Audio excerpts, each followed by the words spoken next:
რაღაც შეფერხებები იყო ეთყობა და რაღაც გაურკვევლობაა. თბილისის მერიამ რუსთაველის გამზირის კონტრაქტორი კომპანია Smart Solutions-ი დააჯარიმა. როგორც სახელმწიფო შესყიდვების სააგენტოს ვებგვერდზე გამოქვეყნებული საჯარიმო დოკუმენტებიდან ირკვევა, მიზეზი კონტრაქტის პირობების დარღვევა. უფრო კონკრეტულად, ლევან გოგსაძის კომპანია სამუშაოებს რუსთაველის გამზირზე 24 საათის განმავლობაში არ ახორციელებდა. კომპანიის წარმომადგენლები თავს გაუთვალისწინებელი შეფერხებით იმართლებენ და ჯარიმას არ ეთანხმებიან. არ ვეთანხმებით ამ ნაწილში. არ ვეთანხმებით. აი რატომ მაგალითად? იმიტომ რომ მუშაობდით უბრალოდ შეფერხება იყო რაღაც და რატო დაგვიწერეს არ ვიცი. რაღაც პერიოდში, რაღაც მონაკვეთში შეიძლება არ იყო ისე სამუშაოები რა. ვერ ხერხდებოდა კონკრეტულად იმ სამუშაოს განხორციელება. ამ ხელა სამუშაოს მასშტაბით რაღაც შეფერხებები ურთიერთგადაკვეთაში შეიძლება არსებობდეს და ზუსტად ამ გაურკვევლობის გამო არის ეს ყველაფერი. 100 დღეა ხო ვადა? დიახ, 100 დღეა ვადა. და თქვენ როგორ ფიქრობთ, ამ მასშტაბის სამუშაოები 100 დღეში დასრულდება? აი ახლა ჩემი პირადი აზრი აქ არ არის მნიშვნელოვანი, არის დავალება, უნდა შესრულდეს. რეაბილიტაციის დაწყებიდან 3 კვირაში 5 ჯარიმა კორუფციის მკვლევრებისთვის დასტურია იმისამ, რომ კომპანია სამუშაოებს უკვე დარღვევებით ახორციელებს. ამავე კონტრაქტის პირობების მიხედვით კომპანიას ვადა 100 დღე აქვს სამუშაოები წესით ნოემბრის დასაწყისში უნდა დასრულდეს, თუმცა ოპონენტების თქმით ეს არარეალურია. კონტრაქტში უწერია კომპანიას, რომ უნდა იმუშაოს 24 საათის განმავლობაში, სამივე ასე ვთქვათ ლოტზე.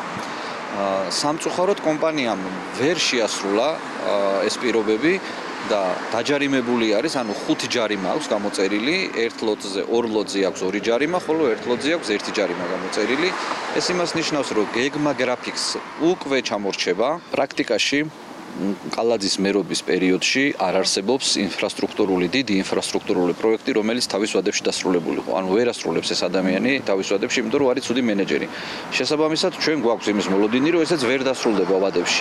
შესაბამისად, კალაძე როგორც ყოველთვის და რაც მას, ასე ვთქვათ, ჩვევათ აქვს, აბრალებს შემდეგ ისევ კომპანიას, რომ კომპანიამ ვერ შეასრულა, მაგრამ აქვე არ უნდა დაგვავიწყდეს, რომ ეს კომპანიაც კალაძემ შეარჩია. ამან ტენდერი მოიგო და შერჩევა შეფასების ეტაპი უკვე იყო მერიის, ასე ვთქვათ, საქმე.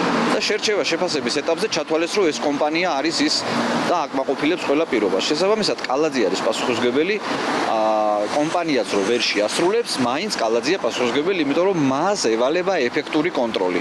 მას ევალება კომპანიის შერჩევა. 2 წელი და 3 უშედეგო მცდელობა დასჭირდა მერიას რუსთაველის გამზირის რეაბილიტაციის დასაწყებად, რომელიც რამდენჯერმე ჩაშლილი ტენდრის შემდეგ ბოლოს ქართული ოცნების შემომწირვალ კომპანიას ბექა ოდიშარიას ქვისლის Smart Solutions ჩააბარეს, რომელსაც რუსთაველის გამზირის რეაბილიტაციისთვის ჯამში 20 მილიონამდე უნდა გადაუხადონ. ტენდერი ცუდად იყო ორგანიზებული და ცუდად ორგანიზებულია ყველა ტენდერი, სადაც კონკურენცია არ არსებობს, სადაც მხოლოდ ერთი კომპანია მონაწილეობს და თან ამ კომპანიის დირექტორი ქართული ოცნების ხელისუფლებასთან დაახლოებული პირია, უпростоრად ნათესავი. მეორე პრობლემა არის ის, რომ ჯარიმები აბსოლუტურად არაადეკვატურია იმ დისკომფორტისა, რომელიც ექნება თბილისელებს.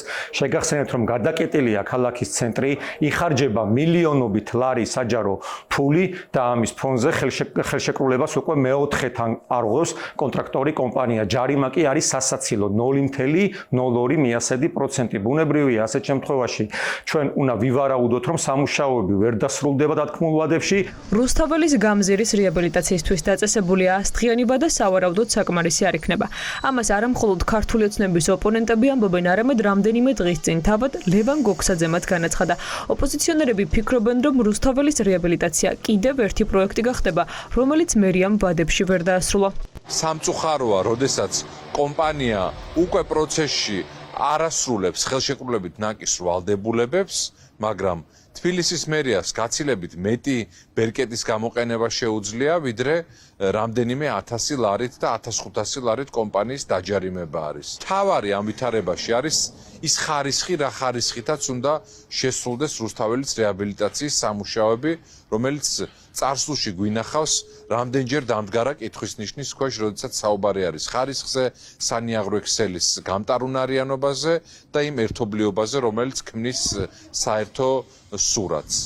ახლა საინტერესოა, რა დრო დასჭირდება რუსთაველის რეაბილიტაციას და მოუწევს თუ არა თბილისის მერს ვადების გახანგრძლივება.